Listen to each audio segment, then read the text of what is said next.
교회여 깨어나라. 교회여 깨어나라. 이런 제목으로 은혜를 나누겠습니다. 예전에 어느 고등학교 미술시험 시간에 생각하는 사람의 조각상을 조각한 사람이 누구인지를 묻는 시험 문제가 출제되었습니다. 시험 문제가 출제되었어요. 이게 생각하는 사람의 조각상이거든요. 이렇게 여러분 생각을 합니다. 물론 공부를 잘하는 학생은 프랑스의 유명 조각가인 누구입니까? 로댕이라고 답안지에 정확하게 적어냈어요. 정답이죠. 로댕 맞습니다. 하지만 조각가의 이름은 들어보기는 했는데 정확하게 기억하지 못했던 학생은 공부를 잘하는 학생의 답안지를 힐끗 보면서 로댕이 아니라 그만 오댕이라고 적었대요. 오댕이다. 아마도 숨죽이면서 컨닝을 한 터라 댕은 댕인데 댕은 봤는데 그래 댕이야 댕. 로댕의 생각이 안 나고 그냥 오댕을 적어낸 거예요. 그런데 정말 공부에 관심이 없던 학생이 있었습니다. 공부에 전혀 관심이 없었어요. 누군지도 모르고 시험 문제가 나온 거예요. 이 학생은 기왕이면 공부 잘하는 학생의 답안지를 보면 좋잖아요. 근데 오댕이라고 적어낸 학생의 답안지를 본 거예요. 그걸 컨닝을 한 겁니다. 컨닝을 했는데 그냥 적어내면 자기가 공부 못하는 것, 자기가 꼴찌라는 것 전교생이 다 알고 선생님들이 다 알아. 네가 근데 어떻게 정답을 맞췄느냐, 막 이렇게 너 컨닝하지 않았느냐 이렇게 따지고 들 것 같아서 어떻게 적어냈냐면 오뎅이 아니라 덴뿌라라고 적었대요. 덴뿌라. 여러분 웃자고 한 말이지만 로댕이 오뎅을 거쳐가지고 덴뿌라가 된 거예요. 이처럼 노댕의 생각하는 사람은 학교 다닐 때 그림으로 모두 접했기에 미술의 조예가 없는 분들조차도 이 작품에 대해서는 모르지 않을 것입니다. 그러니까 저희 아이들에게 다 물어봤더니 알더라고요. 아마 여러분들도 다른 청동 조각상은 잘 모르지만 로댕의 생각하는 사람만큼은 아시리라 믿습니다. 이렇게 여러분 생각을 하죠. 청동 조각 작품은요, 대리석 조각 작품과는 달리 진품이 한 개가 아니라 한 개 이상이 된다 그래요. 한 개 이상이 된다. 왜냐하면 본을 떠서 청동을 부어 만들면 되기 때문이죠. 그렇다 하더라도 작가는 희소성을 위해서 그다지 많이 만들지는 않는다 그래요. 많아지면 많아질수록 희소성, 가치가 떨어지기 때문에. 따라서 로댕의 생각하는 사람 역시 전 세계를 통틀어서 몇 개 되지 않습니다. 몇 개 되지 않지만 우리나라의 삼성재단에서 보유해서 예전에 전시하기도 했었죠. 여러분들 가운데 가서 보신 분들도 있을지 모르겠어요. 자, 그렇다면 생각하는 사람 작품을 통해서 만나게 되는 그는 과연 무엇을 생각했을까요? 뭘 생각했을까요? 이렇게 여러분 골머리에 생각을 하고 있죠? 뭘 여러분 생각하고 있습니까? 여러분들은 혹시 무엇을 생각하는지 아십니까? 우리가 접하게 되는 교과 과정 속에서는 그가 과연 무엇을 생각하는지 제대로 온전히 알 수가 없어요. 한마디로 작품을 만든 작가의 의중을 온전히 알 수가 없죠. 그러다 보니 사람마다 자신이 생각하는 다양한 답변을 내놓습니다. 어떤 사람은요, 아마 생각하는 사람은 오늘 점심은 뭘 먹을까? 이렇게 사소한 것들을 생각하지 않았을까? 그렇게 추측합니다. 그게 어딨냐고. 그건 말이 안 된다고. 전쟁은 왜 일어나는 것일까? 물가는 왜 오르는 것일까? 이렇게 심각한 주제를 생각하지 않았을까? 그렇게 주장하는 분들도 간혹 있습니다. 아무튼 사람들마다 뭘 생각했을까? 고민을 한다는 거예요. 자, 그렇다면 생각하는 사람은 과연 무엇을 생각했을까요? 뭘 생각했을까요? 바로 지옥입니다. 지옥이에요. 흔히 노댕하게 되면 생각하는 사람만을 떠올리죠. 우리는 그것만을 봐왔죠. 미술책을 통해서. 그렇지만 미술사가들은 단테의 신곡 지옥편을 토대로 해서 제작한 로댕의 지옥의 문을 그의 예술세계를 집대성한 작품으로 평가하곤 한다는 거예요. 이 지옥의 문을 보게 되면요, 생각하는 사람을 필두로 해서 190여 명의 인물들이 나옵니다. 190여 명의 인물들이 나와. 이걸 바로 지옥의 문이에요. 로댕의 작품입니다. 실제로 로댕은 이 지옥의 문을 조각하기 위해서 단테의 신곡을요 100번 이상 읽었대요. 100번 이상. 여러분들 혹시 단테의 신곡 읽어보셨습니까? 천국편이 있죠? 연옥편이 있습니다. 지옥편이 있습니다. 중세 시대에 단테가 이렇게 활동했기 때문에 당시 카톨릭 문화 속에서 천국, 지옥, 연옥을 그렇게 작품으로 그린 거예요. 작품으로 이렇게 집필을 한 거죠. 그런데 노댕이 이 지옥의 문, 지옥의 모습을 이렇게 조각하기 위해서 단테의 신곡 지옥편을 100번 이상 읽었다는 거예요. 그만큼 어렵습니다, 여러분. 여러분, 이 지옥의 문을 보게 되면요, 생각하는 사람은 190여 명의 사람 가운데 하나일 뿐인데요, 어떻게 알 수 있느냐? 자, 한번 보십시오. 보십시오. 제가 이렇게 동그라미로 빨간색으로 이렇게 해놓은 것이 바로 생각하는 사람입니다. 그러니까 생각하는 사람은 이 지옥의 문 안에 있는 거예요. 그것을 그냥 따와서 우리는 그것만을 바라보고 있는 것이죠. 비록 사진이지만 정가운데 생각하는 사람이 보이죠? 여러분 잘 보세요. 생각하는 사람이 보입니다. 이렇게 생각하는 사람이 있습니다. 그런데 지금 눈이 어디가 있습니까? 아래가 있죠. 그 아래는 무엇을 그리고 있어요? 지옥, 아비규 안에 있는 모습을 그려주고 있는 거예요. 사람들이 막 지옥에서 힘들어하고 있는 그 장면을 로댕은 지금 보면서 사색하고 있는 것이죠.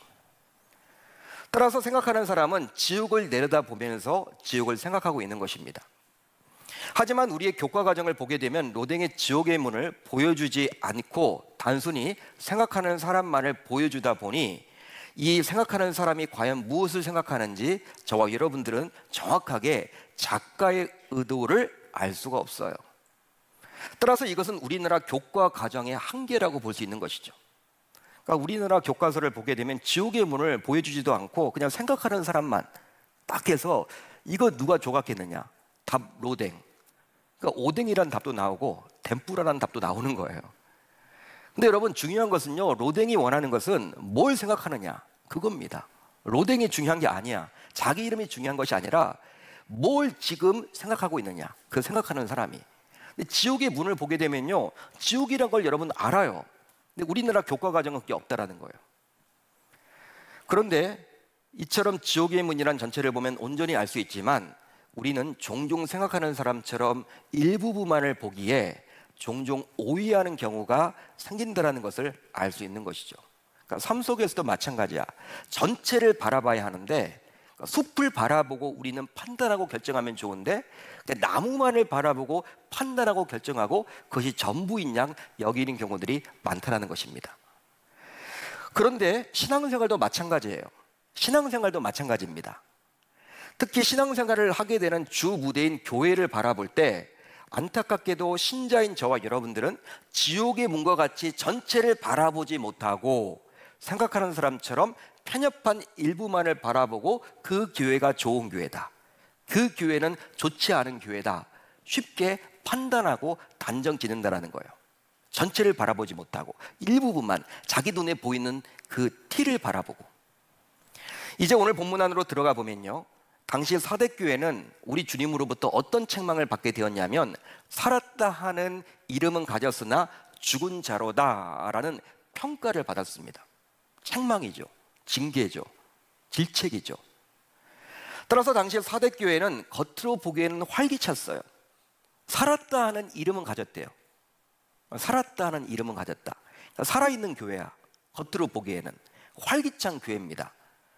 그러기에 아마도 교회가 외형적으로 부흥하여 출석 교인도 많았으며 그에 걸맞게 헌금도 많이 거쳤고 봉사도 많이 한 교회였을 거예요. 한마디로 요즘 같으면 짧은 기간에 급성장했다고 소문이 자자한 교회겠죠. 어쩌면 신문에도 날지도 몰라요. 이런 교회 보소서, 이런 교회 보십시오. 요즘같이 전도가 하는 이 시점에 이렇게 부흥하는 교회가 있습니다. 또 주중에도 주말에도 주일에도 성도들이 끊이지 않는 교회이다 보니 이 교회를 바라보면서 사람들은 건강한 교회요, 활력 있는 교회요, 역동성 있는 교회라고 칭찬했을 것입니다. 아마도 당시에 있는 다른 교회들이 이 사대 교회처럼 닮아가기를 원했을 거예요. 왜? 역동적이니까, 활동성이 있으니까.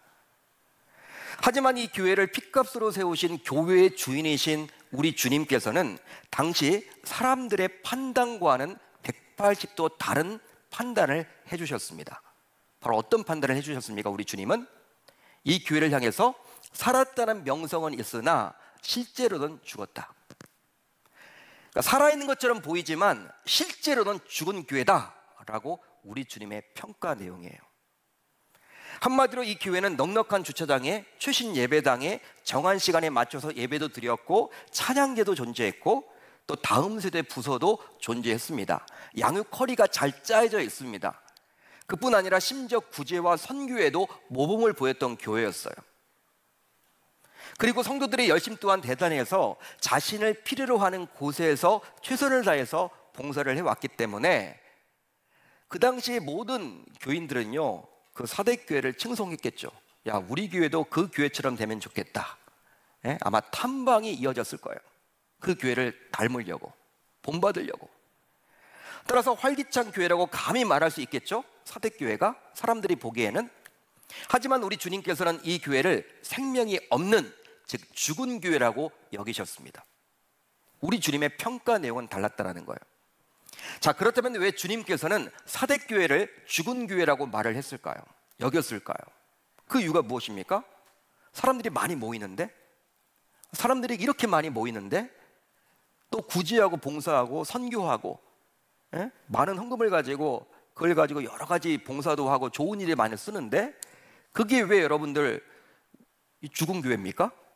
그런데 왜 우리 주님은 죽은 교회라고 이야기하고 있어요? 그 이유가 무엇입니까?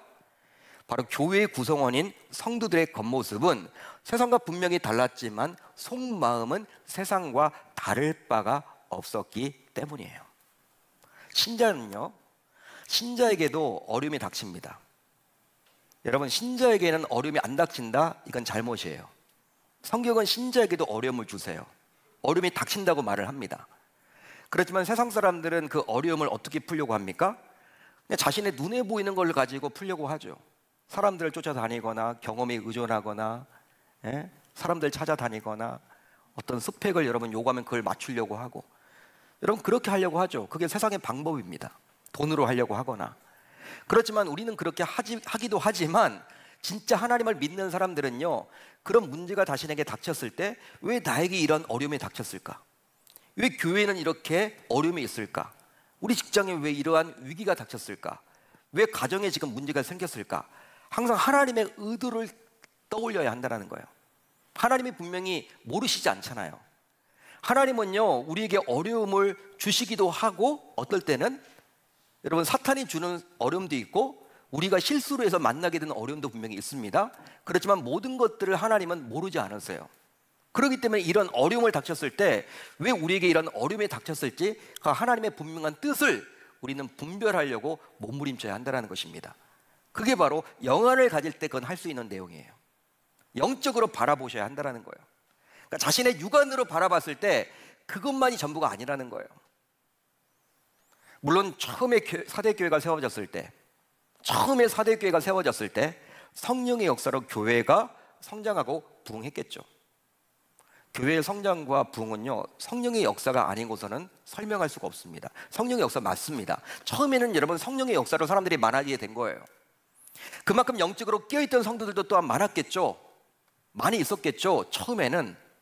그러다 보니 오직 마음을 주님께로 집중하면서 처음에는 예배도 드렸고 기도도 했고 찬양도 불렀고 교제도 했고 봉사도 했을 것입니다. 즉 항상 주님의 뜻이 무엇인지를 묻고 또 묻고 또 묻고 또 묻고 봉사도 하고 예배도 드리고 기도도 하고 전도도 했겠죠. 더욱이 문제없는 교회가 없듯이 처음부터 교회가 세워졌을 때 문제가 없이 여러분 성장할 수는 없잖아요. 중간중간에 여러분들 여러 가지 문제가 생겼을 때마다 그때마다 어떤 어려움이 닥치게 되면 영적으로 그 문제를 바라보고 영적으로 그 문제를 해결하라고 분명히 했을 것입니다. 사대교회 역시. 그런데 시간이 흘러서 교회가 부흥되었고 이제 어느 정도 사람들에게 주목을 받는 교회가 되다 보니 어느 순간 영적인 긴장감을 성도들이 놓치게 된 거예요. 깨어있지 못하게 된 거예요. 그 결과 겉모습은 여전히 교회입니다. 여전히 사람들은 많이 모여요. 예배 드립니다. 구제합니다. 선교합니다. 여러분, 예배가 중요한 게 아닙니다. 여러분 잘 들으세요. 여러분 또 오해 없이 들으세요.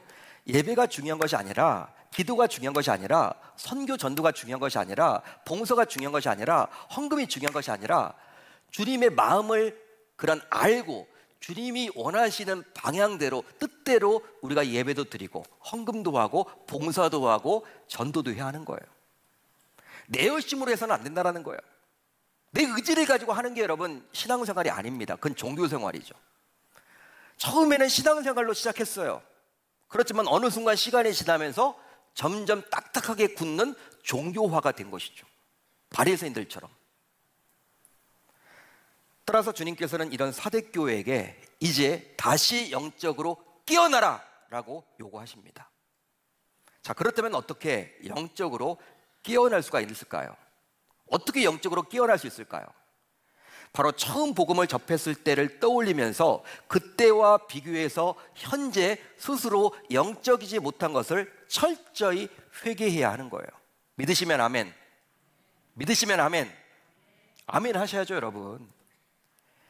그러므로 내가 어떻게 받았으며 어떻게 들었는지 생각하고 지켜 회개하라. 회개하라. 그렇습니다. 영적으로 죽어가는 성도들에게 필요한 것은 바로 복음, 즉 예수 그리스도께서 친히 달려 죽으신 십자가입니다. 십자가예요, 십자가. 십자가로 돌아가는 거예요.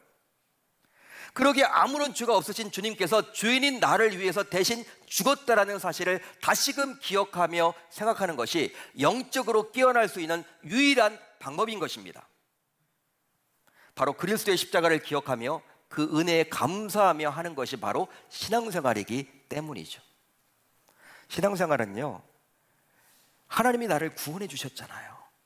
여러분, 구원받았다는 것 자체가 여러분 얼마나 대단한데, 여러분 이거를 알면요, 이거 깨우치면요, 진짜 붕 떠 있는 느낌이에요. 세상 재벌이 부럽지 않다니까? 세상에 판검사가 부럽지 않다니까? 대통령이 부럽지 않다니까, 여러분? 하나님이 나를 구원해 주셨다, 나를 자녀 삼아 주셨다. 이게 여러분 깨우쳐진다면, 나를 위해서, 죄 많은 나를 위해서 죄 없으신 그분이 십자가에 달려 대신 죽으셨잖아. 십자가를 떠올리면요, 모든 것이 여러분들 그냥 기뻐요. 여러분, 그냥 평안이 있는 거예요. 나도 거저 구원을 받았는데 사람들을 바라볼 때 너그러워지는 거예요. 그리스도의 십자가를 기억하며 그 은혜에 감사해서 하는 것이 바로 종교생활이 아니라 신앙생활인 거예요. 종교생활은요, 내가 하는 거죠. 내 의지를 가지고 하는 거예요. 내 열심을 가지고 하는 거예요. 신앙생활은 내 의지와 열심으로 하는 것이 아니라, 내가 이곳에 나온 게 아니에요, 여러분. 내가 지금 예배 드리는 게 아니라 하나님께서, 성령 하나님께서 나로 하여금 예배 드리도록 이끌어 주신 거예요. 따라서 신자인 우리는 고난주간에만 십자가를 떠올려서는 아니 되며 1년 365일 언제나 그리스도의 십자가를 기억하며 그 십자가를 묵상해야 할 줄로 믿습니다. 하지만 그렇게 하지 않게 되면 결국 문제가 생겨요. 어떤 문제가 생기느냐? 우리가 연약하다 보니까 십자가를 여러분 계속 떠올리면서 영적으로 깨어있으면 좋은데, 그렇게 하지 못하면요, 문제가 생기는데 어떤 문제가 생기느냐? 바로 3절 하반절을 보게요. 이렇게 나와 있죠. 만일 일깨지 아니하면, 만일 깨어있지 아니하면, 십자가를 묵상하고 십자가 중심으로 삶을 살지 못해서 영적으로 깨어있지 못하면 내가 도둑같이 이르리니. 우리 주님께서 밤에 몰래 도둑처럼 임한대요. 이 구절을 이해하기 위해서는 당시 사대교회가 있던 곳에 역사를 몰라서는 아니 됩니다. 역사적으로 사대는 2번 침공을 당해서 정복을 당했는데요, 하지만 본래 사대의 성체는 외부의 공격으로부터 함락될 수 없는 곳이었어요. 즉 지형적으로 거의 깎아지른 듯한 절벽 위에 세워진 그 성체는 어떤 강력한 대군이 쳐들어와도 쉽게 함락할 것처럼 보이지가 않는 곳이었습니다. 그만큼 여러분 탄탄한 곳이었어, 그 성체가. 그러나 한 번은 BC 549년에 바사의 고레스에 의해서 정복을 당했고, 두 번째는 BC 218년에 로마의 안티오쿠스 대제에 의해서 저항도 못해보고 정복을 당했습니다. 그러니까 바사 제국에 의해서 한 번 정복을 당하고 로마 제국에 의해서 한 번 정복을 당한 거예요. 그 이후에는 정복당한 적이 없습니다. 그만큼 여러분 탄탄한 곳이었어, 그 성 자체가. 절벽 위에 세워진 곳.